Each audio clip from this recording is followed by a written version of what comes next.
We will go to 24th question.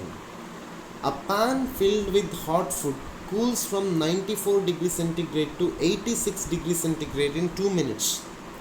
When the room temperature is 20 degrees centigrade, how long will it cool from 74 degrees centigrade to 66 degrees centigrade?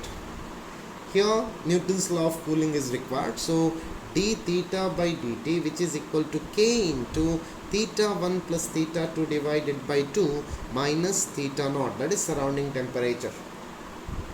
So d theta by dt, which is equal to 94 minus 86 divided by 2. So it is now 4 degrees centigrade per minute. 4 degrees centigrade per minute. Then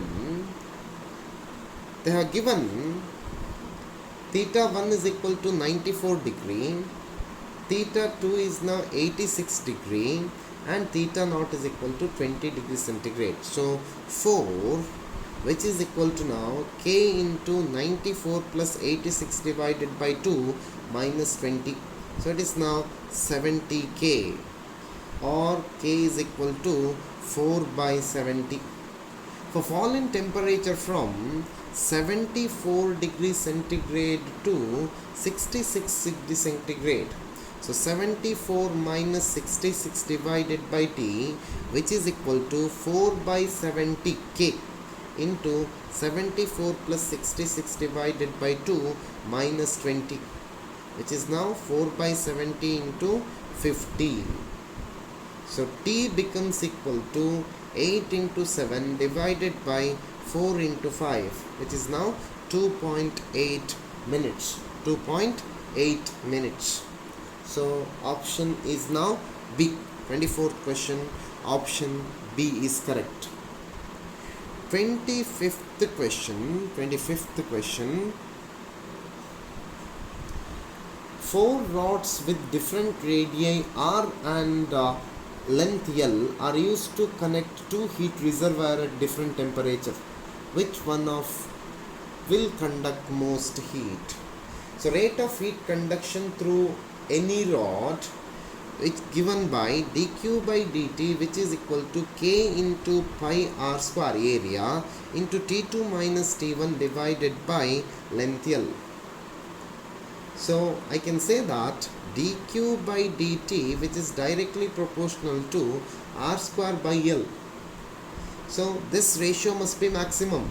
So for r is equal to 2 and L is equal to 1 by 2 meter, it will conduct most heat. So for 25th question, option D is correct. Option D is correct. 26th question, my dear students, it says that a cup of tea cools from 65.5 degrees centigrade to 62.5 degrees centigrade in 1 minute in a room at 22.5 degrees centigrade. How long will it take to cool from 46.5 degrees centigrade to 40.5 degrees centigrade in the same room? So once again, Newton's law of cooling. So T1 minus T2 divided by T, which is equal to K into T1 plus T2 divided by 2 minus surrounding temperature. So for first case 65.5 minus 62.5 divided by 1 minute, which is equal to k into 65.5 plus 62.5 divided by 2 minus 22.5. So it becomes now 3 by 1, which is equal to k into 41.5 degrees centigrade. Let me call this as equation number 1. For second case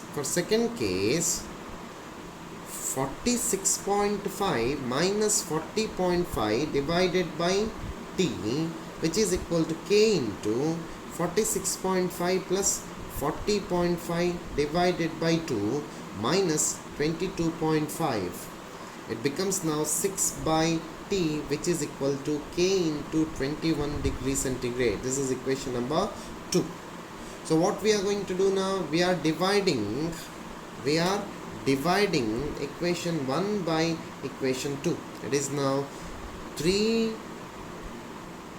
by 1 divided by 6 by t, which is equal to k into 41.5 divided by k into 21, or t by 2, which is equal to 1.98.